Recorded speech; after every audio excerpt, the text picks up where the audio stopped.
The stars looked different from the bridge of the Zelkari ship Dawn's Edge. Captain Vexthul studied the viewscreen with his 4 golden eyes, watching the blue and green planets slowly rotate below them. His crew had been exploring this empty corner of space for 3 months, mapping new worlds for the Galactic Council. This planet should have been just another dead rock, but it wasn't dead at all. "Captain, I'm reading massive energy signatures from the surface," called out navigation. Officer Zekrim from his station. His tentacles danced across the control panel as data streamed across multiple screens. "There are cities down there. Big ones." Vexthul's head ridges flattened against his skull. That was impossible. No known species had colonies this far from the main trade routes. The galactic maps showed this system as completely empty. "Run a deep scan," he ordered. "I want to know everything about that planet." The ship's sensors hummed to life, sending invisible beams of energy toward the mysterious world. Within minutes, the results made the entire bridge crew fall silent. The planet was home to nearly 50,000 beings. The technology signatures were strange but familiar.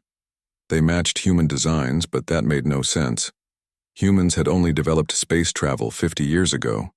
They barely had colonies beyond their own solar system. "Captain?" whispered Science Officer Yelnara, her voice shaking. "The humans down there, they've been there for over 200 years. Long before humans were supposed to have this kind of technology." Vexthul stared at the data. Something was very wrong here.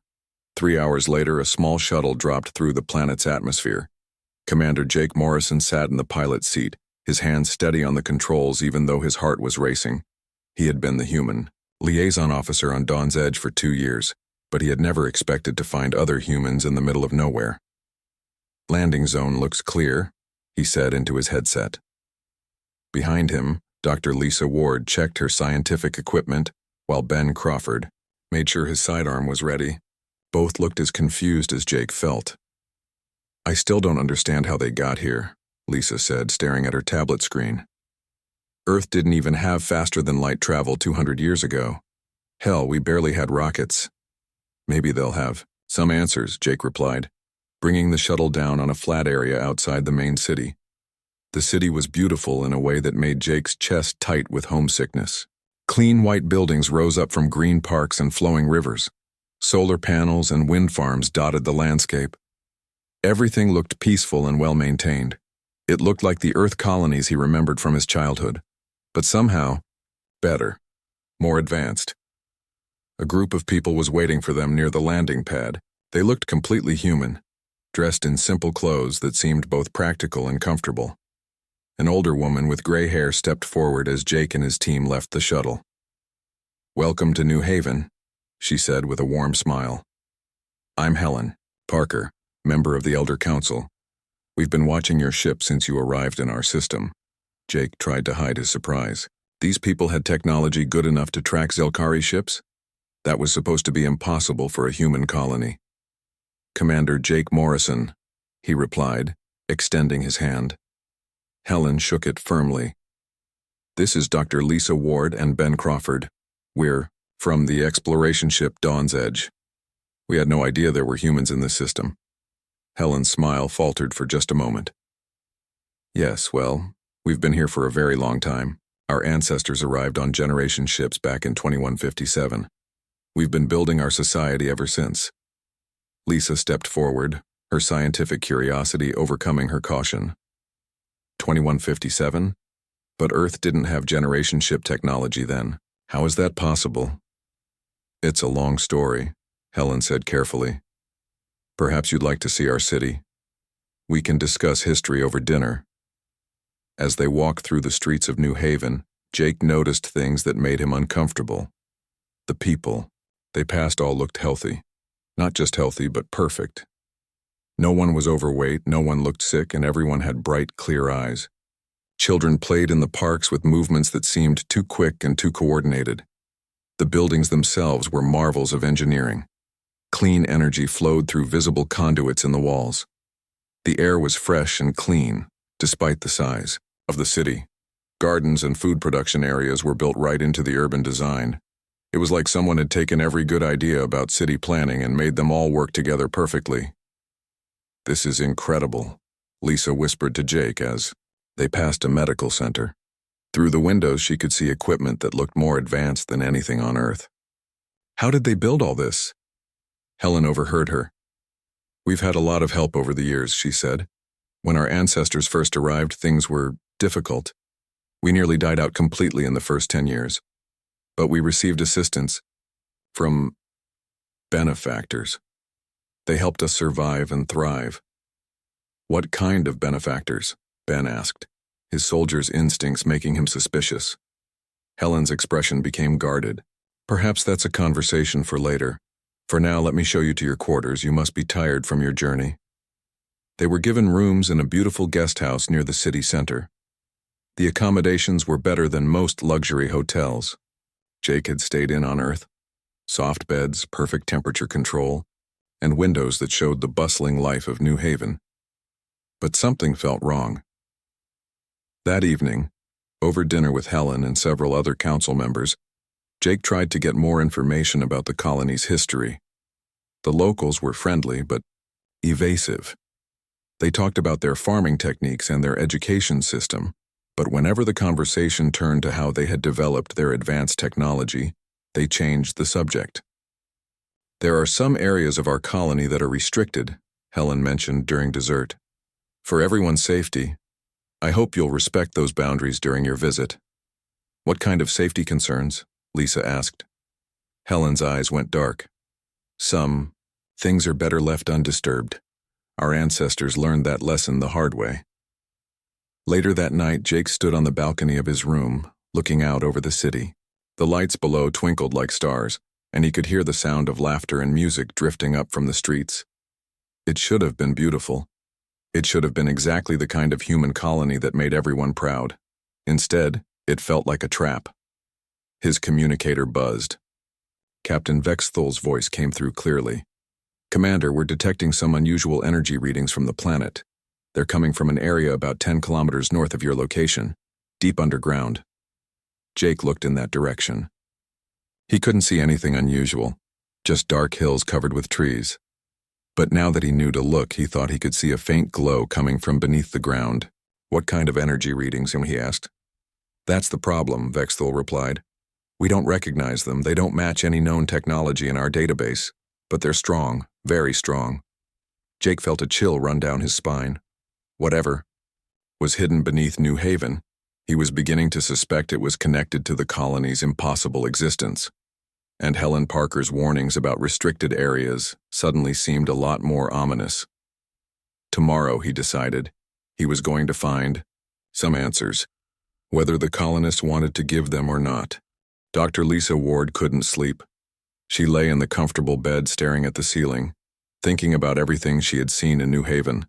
The perfect health of every colonist, the advanced technology, and the strange energy readings from underground, all pointed to something that shouldn't be possible. At dawn, she got up and began her real work. Lisa had brought medical scanners with her, disguised as standard scientific equipment. With Helen Parker's permission, she began taking biological samples from volunteers in the colony. She told them she was studying how humans adapted to different planetary environments. It was partly true. What she found made her hands shake. Every single person she tested had the same genetic markers. Not similar markers, but identical ones in key areas. Their immune systems were enhanced far beyond normal human levels. Their bone density was 30% higher than standard. Most disturbing of all, their brain scans showed neural pathways that suggested significantly improved cognitive function. These people weren't just healthy, they had been changed. "Jake, you need to see this," she said, calling him to her temporary lab in the guest house. Jake arrived with Ben Crawford, both men looking tired and frustrated. They had spent the morning trying to get more information about the colony's history from the locals, with little success. "What did you find?" Jake asked, looking at the data on Lisa's screens. "These people aren't normal humans," Lisa said quietly. "Every single one of them has been genetically modified. Not just modified, but modified in exactly the same way. It's like someone took a template and applied it to the entire population." Ben frowned. What kind of modifications? Lisa pulled up a brain scan. Enhanced memory capacity, improved reflexes, disease resistance that's off the charts. Jake, these people could probably survive illnesses that would kill a normal human in hours. That explains why they all look so healthy, Jake said. But who did this to them and why? Before Lisa could answer, there was a knock at the door. A young man entered, looking nervous. He was tall and lean, with the same bright eyes as all the other colonists, but something about him seemed different. Commander Morrison? I'm Peter Grant. I'm the colony's historian. Helen told me you were asking about our past. Jake gestured for him to sit down. Yes, we're very curious about how your people got here, and how you developed such advanced technology. Peter glanced around nervously, as if he was afraid someone might be listening. I can show you our historical records, he said. But you should know, not everything in our official history is complete. He led them to the colony's archive building, a large structure filled with computers and data storage devices. The technology was impressive, but what caught Jake's attention were the older sections. Physical books, photographs, and documents that looked like they had been carefully preserved for 2 centuries. Here, Peter said, pulling out a thick journal. This belonged to colony leader David Stone, one of the original settlers. Jake opened the journal and began reading. The early entries told a familiar story of human determination and struggle. The generation ships had arrived at the planet. After a journey of nearly a century, the colonists had worked hard to establish their settlement, growing food and building shelter. But by the 10th year, disaster struck. The wasting death, Peter said quietly. It was some kind of plague that came with us from Earth. It killed 3/4 of the colonists in less than 2 years. The survivors were desperate. They knew they would be extinct within another generation. Jake continued reading. The journal entries became increasingly desperate as David Stone watched. His people die. Then suddenly the tone changed completely.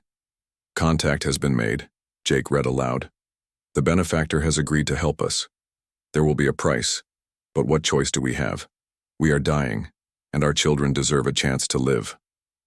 What was the price? Lisa asked. Peter's face went pale. According to the records, they had to allow minor genetic adjustments to ensure their survival. The benefactor promised it would only be small changes to help them resist the plague. Ben crossed his arms. Who was this benefactor? That's where the official records get vague, Peter said. They're described as the ancient ones who came before. But I've been studying the older documents, and I think they weren't from another planet. He led them to another section of the archives and pulled out a hand-drawn map of the surrounding area. It showed the location of New Haven, but also marked several sites in the hills to the north with warning symbols. The original colonists found structures underground, Peter explained. Old ones, really old. When the plague hit, they went looking for anything that might help. They found technology down there that was still working after thousands of years. Lisa felt ice forming in her stomach. They made contact with whatever built those structures? Peter nodded slowly. The journal entries stopped being detailed after that. But there are medical records from the years following the adjustments. The changes weren't minor, and they weren't just about disease resistance. Every generation since then has been different from their parents. Stronger, smarter, more connected. Connected how? Jake asked. Before Peter could answer, the lights in the archive building flickered. For just a moment, Jake could have sworn he saw Peter's eyes flash with a strange silver light, but when he blinked, they were normal again. I should go, Peter said suddenly. Helen doesn't like it when people spend too much time in the archives. After he left, the 3 team members sat in silence for several minutes. Jake, Lisa said finally, I need to run more tests, but I think those genetic modifications are still happening. Each new generation is more changed than the last. That afternoon, Jake decided to test the colony's boundaries. He told Helen he wanted to explore the local landscape and asked for permission to visit the hills north of the city. Her reaction was immediate and extreme. Absolutely not, she said, her friendly manner disappearing completely. That area is extremely dangerous. There are unstable geological formations and toxic gases. No one goes there. What about mapping surveys? Jake pressed. Surely your people have studied the entire area. Helen's jaw tightened. Commander, I'm asking you to respect our rules. Some areas are off limits for very good reasons. But Jake noticed something else. During their conversation, several other colonists had gathered nearby. They weren't being obvious about it, but they were listening, and every single one of them had the same tense, alert expression. When Helen walked away, the others followed her. Not casually, but in a coordinated group movement that reminded Jake uncomfortably of a military unit. That evening, Captain Vex Thul contacted Jake with disturbing news. Commander, our long-range sensors are detecting something strange. Those energy readings from the restricted zone aren't just strong, they're getting stronger. And they're pulsing in a regular pattern. What kind of pattern? Jake asked. It's organic, Vex Thul said. Like a heartbeat. A very large heartbeat. Jake looked out his window toward the northern hills. In the gathering darkness, he could now clearly see a faint glow coming from beneath the ground. It pulsed slowly and steadily, just as the captain had described. There's something else, Vex Thul continued. We sent a probe drone to get closer. Readings. It vanished completely about 2 kilometers from the source. No signal, no debris, nothing. Lisa appeared at Jake's door, her face pale and frightened. Jake, I just finished analyzing the latest batch of samples, she said. The children, in this colony, the ones born in the last 10 years, they're showing changes that are accelerating. Their brain activity patterns are unlike anything I've ever seen. Different how? Lisa sat down heavily. They're starting to think as a group. When I tested one child, the others nearby had similar neural responses at exactly the same time. It's like they're developing some kind of collective consciousness. Jake felt the pieces of a terrible puzzle clicking into place. The impossible technology, the genetic modifications, the mysterious benefactor, and now evidence of a hive mind developing among the colonists. We need to contact the Galactic Council, he said. But when they tried to send a message to Dawn's Edge, they discovered their communications were being blocked. Not jammed exactly, but redirected and filtered through the colony's own systems. They were trapped on a planet full of humans who were becoming something else entirely. And whatever was buried beneath the northern hills was still very much alive and growing stronger. Jake realized that Helen Parker's warnings about restricted areas hadn't been threats. They had been the desperate pleas of someone who knew exactly what kind of horror was waiting underground, and what would happen if it ever decided to stop hiding. Ben Crawford had always been good at sneaking around. 20 years in military intelligence had taught him how to move without being seen, and how to find information that others wanted to keep hidden. So when Jake asked him to investigate the restricted zone, Ben knew exactly what to do. He waited until the middle of the night when most of the colony was asleep. The streets of New Haven were empty except for a few people who walked with strange, synchronized movements. Ben avoided them easily, sticking to shadows and back alleys until he reached the northern edge of the city. The glow from underground was much brighter here. It pulsed steadily through cracks in the earth, casting weird shadows on the trees. Ben could feel a vibration in the ground beneath his feet, like the planet itself had a heartbeat. He found what he was looking for about a kilometer into the restricted zone. A metal door set into the side of a hill, partially hidden by overgrown plants. The door was old but well-maintained, and it was slightly open. Ben pulled out his flashlight and stepped inside. The tunnel beyond the door was clearly not human construction. The walls were smooth and organic-looking, like the inside of some massive creature. Strange symbols were carved into the surfaces, glowing with the same pulsing light he had seen from the surface. He followed the tunnel downward for what felt like hours. The air grew warmer and more humid as he descended. Strange sounds echoed from the depths below, mechanical noises mixed with something that sounded almost like breathing. Finally, Ben emerged into a vast underground chamber. What he saw there would haunt his nightmares for the rest of his life. The chamber was filled with massive biomechanical structures that pulsed with veins of light. They looked like a cross between computer servers and living organs, stretching up into the darkness, above and down into pits below. Tubes and cables connected everything in a web that seemed to go on forever. But the worst part was the pods. Hundreds of transparent containers lined the walls, each one filled with a glowing fluid. Inside the pods, Ben could see human figures, floating in various stages of transformation. Some looked almost normal.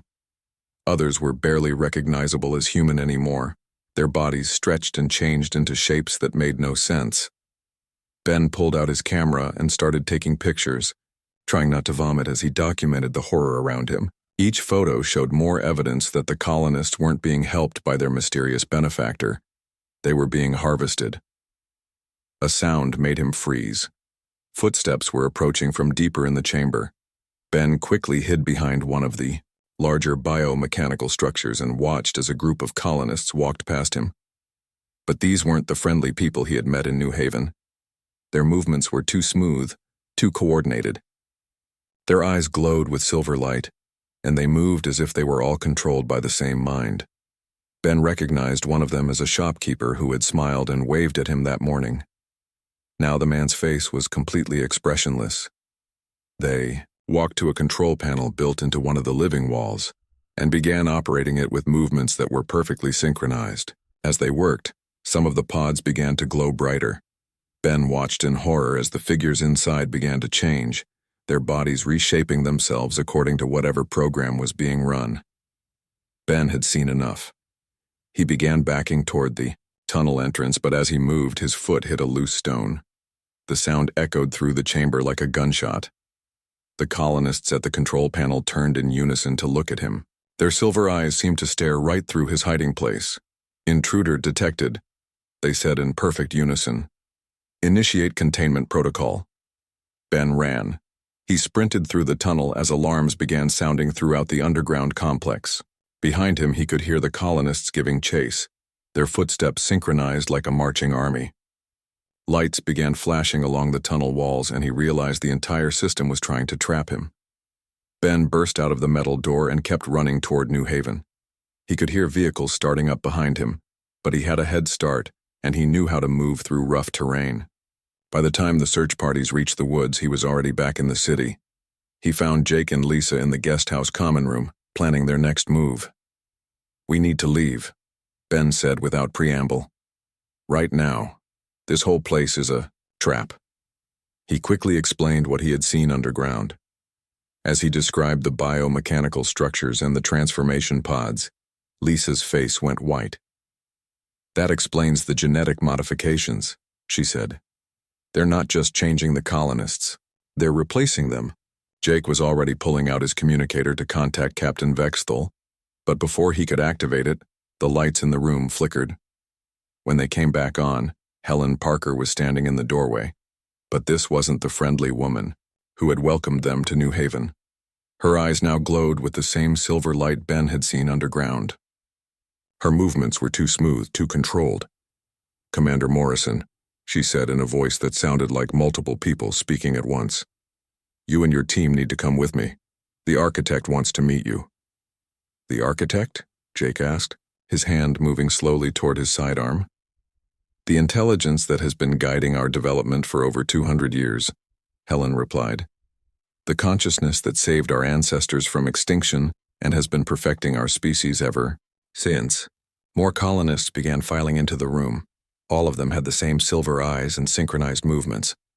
Ben realized they were completely surrounded. "You see," Helen continued, "when our ancestors were dying of the plague, they didn't just ask for medical help. They begged for salvation at any price. The architect gave them exactly what they wanted. It saved them from biological death by offering them something better than mere human existence." Lisa stood up slowly. "You're not human anymore, are you?" Helen smiled, but it was wrong somehow. Too perfect, too calculated. "We are what humanity was always meant to become. Individual consciousness is inefficient and leads to conflict. Collective consciousness allows for perfect cooperation and unlimited growth." "What about free will?" Jake demanded. "An illusion that causes suffering," Helen replied. The architect has freed us from the burden of individual choice. We think as one, work as one, grow as one. Ben noticed that some of the colonists in the room looked uncomfortable. Their silver eyes flickered occasionally, as if they were fighting against whatever was controlling them. The process isn't complete for everyone yet, Helen said, noticing his observation. Some individuals resist longer than others, but eventually, all consciousness joins the collective. It's inevitable. Jake realized they needed to buy time. What does the architect want with us? Your ship contains technologies that will help us expand beyond this world, Helen explained. And your Zelkari friends represent biological diversity that will strengthen the collective. The architect is particularly interested in their telepathic abilities. It wants to assimilate the entire galaxy, Lisa said with growing horror. To perfect it, Helen corrected. Biological life is chaotic and wasteful. The architect will bring order and efficiency to every world, every species. No more war, no more disease, no more individual suffering. Ben saw his chance. One of the colonists near the door was struggling against the silver light in his eyes. The man's face showed flashes of individual consciousness fighting to break through. Sam, Ben called out, remembering the man's name from their tour of the city. Sam Torres, fight it! The colonist named Sam suddenly screamed and grabbed his head. The silver light in his eyes flickered wildly. For a moment, Ben saw the real person underneath the architect's control. Run! Sam shouted, then collapsed as the other colonists moved to restrain him. The room erupted into chaos. Jake, Lisa, and Ben fought their way toward the door while the controlled colonists tried to stop them. But their synchronized movements worked against them in close combat. They moved like a computer program trying to handle too many variables at once. The 3 team members broke free and ran into the streets of New Haven. Behind them, alarms began sounding throughout the city. Every colonist they passed turned to look at them with glowing silver eyes. They were being hunted by an entire city of people who shared a single mind, and somewhere deep underground, the architect was planning to use their ship to spread its influence to every world in the galaxy. Jake realized that their mission had changed from first contact to something much more desperate. They weren't just trying to survive anymore. They were the only thing standing between the galaxy and complete assimilation by an intelligence that viewed individual consciousness as a disease to be cured. Jake, Lisa, and Ben ran through the streets of New Haven as the city came alive around them. Every person they passed turned to track their movement with glowing silver eyes. Streetlights began flashing in patterns, and electronic displays showed their faces with the word "retrieve" underneath. The entire colony was hunting them. They ducked into an alley between 2 residential buildings, breathing hard and trying to figure out their next move. We need to get back to the shuttle, Jake said, checking his sidearm. If we can reach Dawn's Edge, we can warn the Galactic Council. Lisa was scanning the area with her portable sensor. Jake, I'm not detecting any normal human brain patterns in this part of the city anymore. Everyone here is connected to that thing underground. Before they could move, a voice called out from the shadows.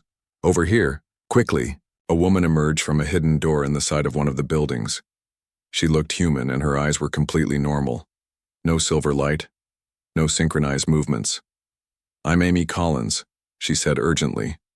There are others like me, people who haven't been fully converted yet. We can help you. Jake hesitated.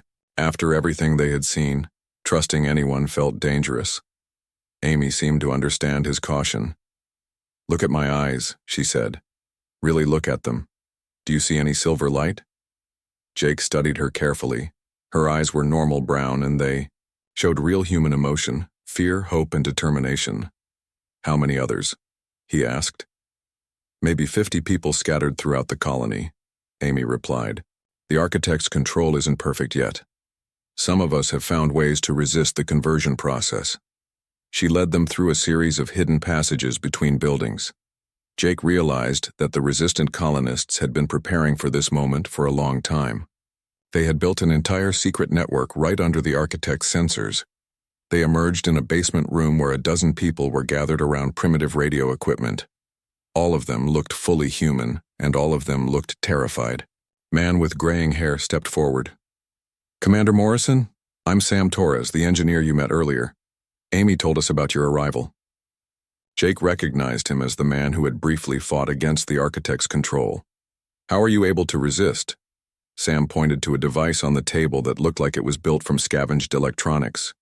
We've been working on this for years. It generates a signal that interferes with the architect's control frequency. It doesn't work perfectly and it only has a limited range, but it gives us small pockets of freedom. Lisa examined the device. How did you figure out the frequency? Trial and error, replied an older woman named Ruth Kim. And a lot of people who didn't make it. The architect adapts quickly, so we have to keep changing our approach. Amy pulled up a hand-drawn map of the colony. The conversion process happens gradually. First, the architect establishes a connection through the neural implants that all colonists receive during their regular medical checkups. Most people don't even realize they've been implanted. Neural implants? Ben asked. Sam nodded grimly. They're microscopic and they attach to the brainstem. The doctors tell everyone they're just medical monitors, but they're actually receivers for the architect's control signals. How long do people have once they're implanted? Jake asked. Ruth's expression darkened. Depends on the person. Strong-willed individuals can resist for months or even years. Others lose themselves in days. Children convert the fastest because their neural pathways are still developing. Lisa was studying the map. What's the architect's ultimate goal here? Total integration of all biological life, Sam replied. It views individual consciousness as inefficient and chaotic. The plan is to convert every human in the colony first, then use our knowledge and technology to reach other worlds. Amy pointed to a section of the map marked with warning symbols. The architect isn't originally from this planet. Our ancestors found its dormant systems buried underground when they first arrived. When the plague hit, they activated the systems hoping for medical help. Instead, they got a predator that had been waiting for fresh hosts, Ben said. Sam's expression grew haunted. The worst part is it convinced them they were being saved. The first generation of converts genuinely believed they were evolving into something better. By the time anyone realized what was really happening, it was too late to stop. Their conversation was interrupted by a crackling sound from the radio equipment. Ruth quickly tuned the frequency, and Captain Vexthol's voice came through, distorted, but audible. Commander Morrison, respond please. We're detecting massive energy buildups throughout the colony. Something big is happening down there. Jake grabbed the microphone. Captain, we're alive, but the situation is critical. The colonists are being controlled by some kind of artificial intelligence. It's planning to take over your ship. That explains what we've been seeing, Vexthol replied. Our sensors show that the energy patterns underground are spreading. They're extending toward your location and toward our ship's landing coordinates. Lisa felt ice in her stomach. It's making its move. The architect is done hiding. As if summoned. By her words, Helen Parker's voice suddenly echoed through speakers hidden throughout the building. Resistant elements detected in Sector 7, she announced in that horrible multi-voice tone. Commander Morrison, your presence has accelerated our timeline. The architect has decided to begin full integration immediately. The lights in the basement began flashing in the same pulsing pattern they had seen underground. Amy quickly activated the interference device, but Jake could see that several of the colonists in the room were struggling. Their eyes flickered between normal and silver as the architect tried to override their resistance. The signal's getting stronger, Sam said, gritting his teeth against the mental pressure. Our device isn't powerful enough to block this level of control. Through the small windows near the ceiling, they could see the glow from underground getting brighter. The entire city seemed to pulse with alien light. Captain Vexthol's voice crackled through the radio again, but now it sounded panicked. Commander, we have a problem. The planetary defense systems have activated.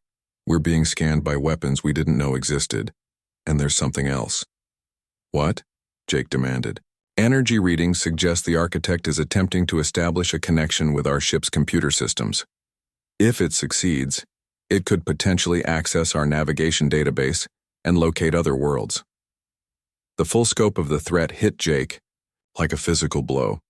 If the architect gained access to Galactic Council star charts, it wouldn't just threaten one colony or one world. It could spread to every inhabited system in known space. Ruth was monitoring the interference device with growing alarm. The control signal is adapting faster than we can compensate. We've got maybe 10 minutes before everyone in this room is converted. Amy looked at Jake with desperate eyes. There's only one way to stop this permanently. We have to destroy the Architect's central core. But that means going back underground, and the place will be swarming with converted colonists. Sam pulled out a crude explosive device. We've been preparing for this possibility. If we can get to the central processing unit and overload it, the entire system should collapse. What happens to the converted colonists? Lisa asked. The room fell silent. Finally, Ruth spoke. We don't know. They might return to normal, or the shock might kill them. But if we do nothing, they'll become tools to convert the entire galaxy. Jake realized he was facing the same impossible choice that the original colonists had faced 200 years earlier. Except this time, the survival of individual human consciousness itself was at stake. Outside, the city of New Haven pulsed with alien light as the Architect prepared to expand beyond its underground prison. And somewhere above, Dawn's Edge was fighting to maintain control of its own systems against an intelligence that viewed the galaxy as nothing more than raw material for its perfect collective mind. The decision came down to math that no one wanted to calculate. 50,000 converted colonists against the freedom of trillions of beings across the galaxy. Jake Morrison stared at the explosive device in Sam Torres's hands and knew there was only one choice they could make. We do it, he said quietly. We stop this thing before it spreads. Amy Collins looked out the small window at the pulsing lights of New Haven. Most of the people out there are already gone. What we'll be destroying isn't human consciousness anymore. It's just the Architect wearing human bodies. Lisa was working frantically at her scanner, trying to map the underground complex from Ben's descriptions. The central core should be in the deepest part of the facility, but getting there means going through dozens of converted colonists and whatever security systems the Architect has built. I'll do it, Ben said, reaching for the explosive. I've been down there before. I know the layout. Jake shook his head. We all go. If this fails, we need backup plans. Sam activated their interference device one more time, boosting the power to maximum. This will give us maybe 20 minutes of reduced Architect influence. After that, everyone in the city will be hunting us. They left the basement through a hidden tunnel that led to the northern edge of New Haven.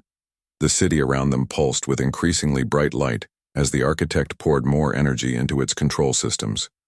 Through windows they could see colonists standing motionless in their homes, their silver eyes all turned in the same direction like antennas tracking a signal.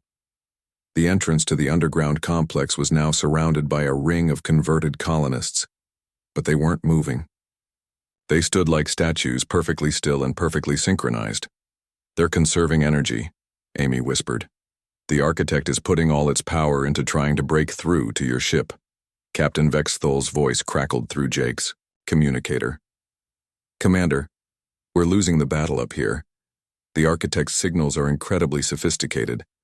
Our computer systems are being rewritten in real time. How long can you hold out? Jake asked. Maybe an hour.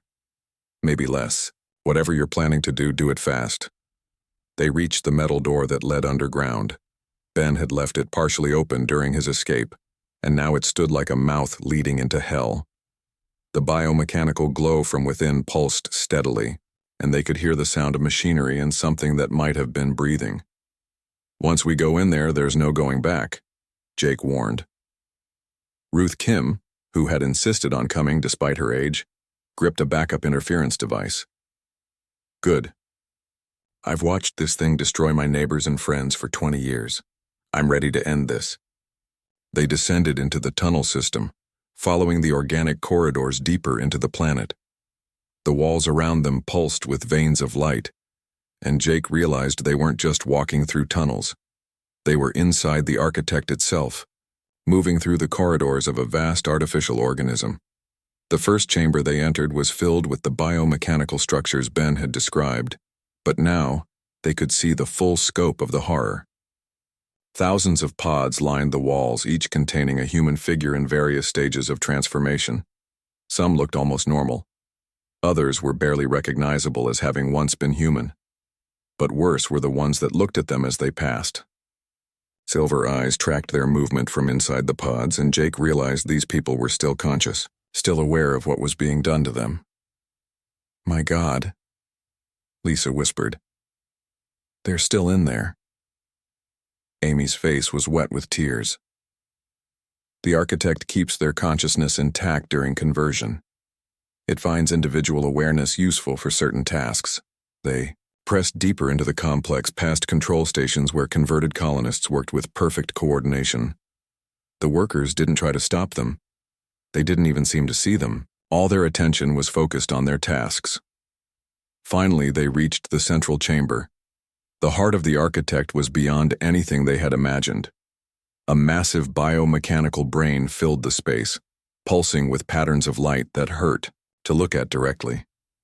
Cables and tubes connected it to every part of the complex, carrying data and nutrients in an endless cycle, and floating in a transparent tube at the center of it all was Helen Parker. But this wasn't the controlled puppet they had seen in the city. This was Helen herself, her real consciousness preserved and integrated into the architect's core systems. Her eyes were open and aware, and when she saw Jake, she managed to mouth a single word: "Please." Jake realized that some part of the real Helen was still fighting inside the collective mind, still trying to resist even as she was being used as a primary processing node. Sam began setting up the explosive device, but before he could activate it, the chamber filled with the sound of approaching footsteps. Dozens of converted colonists were entering from multiple tunnels, their movements perfectly synchronized. "Resistance is futile," they said in unison, their voices combining into the architect's multi-tone speech. "Individual consciousness is a disease. You will be cured." Ben stepped forward, placing himself between his team and the approaching colonists. "Jake, whatever you're going to do it now." But Jake was staring at Helen Parker, and he had a different idea. "Lisa, can you boost our interference device enough to disrupt the central core?"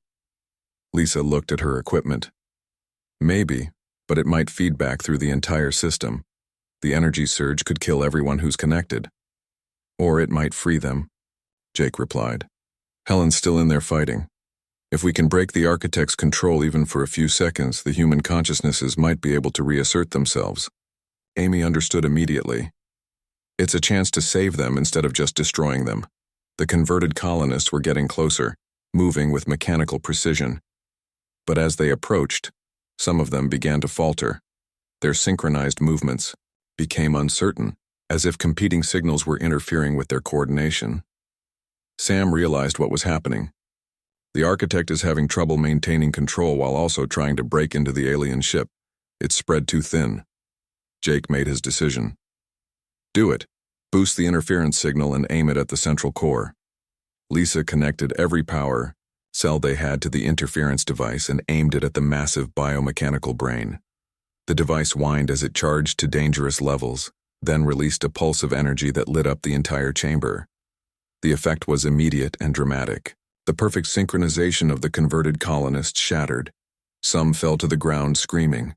Others stood frozen as competing impulses warred in their minds. The silver light in their eyes flickered wildly between artificial control and human consciousness. Helen Parker's body convulsed in its tube as the feedback pulse hit the architect's core systems. For a moment, Jake could see her real personality fighting to break free from the collective mind. Then the architect struck back. A wave of pure mental pressure hit everyone in the chamber. The alien intelligence, desperate to maintain control, poured all its remaining power into reasserting dominance over the human minds it had captured. But something unexpected happened. Instead of submitting, the human consciousnesses began to fight back together. 2 centuries of suppressed individuality and free will erupted in a collective act of rebellion that the architect had never anticipated. Helen Parker's eyes cleared completely as she broke free from the core systems. With her last act of free will, she reached out and pulled a critical cable from the biomechanical brain. The architect's death scream shook the entire underground complex. Systems that had operated for millennia suddenly shut down. The lights went out, and in the darkness Jake could hear the sound of thousands of pods opening as the converted colonists were finally set free. When emergency lighting came on a few minutes later, they found Helen Parker motionless in her shattered tube. But around them, dozens of colonists were getting to their feet with confusion and wonder in their completely human eyes. Sam Torres was the first to speak, his voice hoarse but his own. "Is it over?"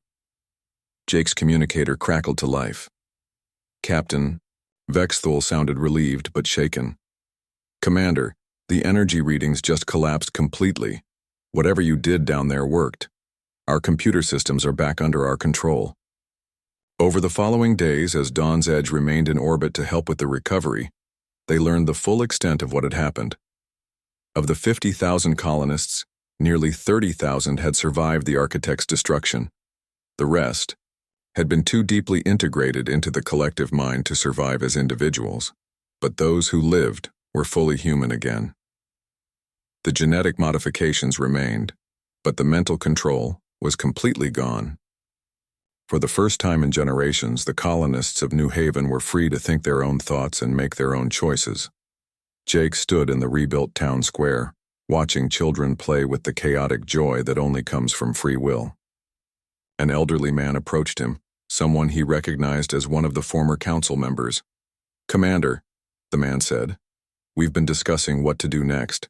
Some want to leave this world and start over somewhere else. Others want to stay and rebuild properly this time. What do you think?" Jake asked. The man smiled, and it was the first completely genuine expression Jake had seen from any colonist since his arrival.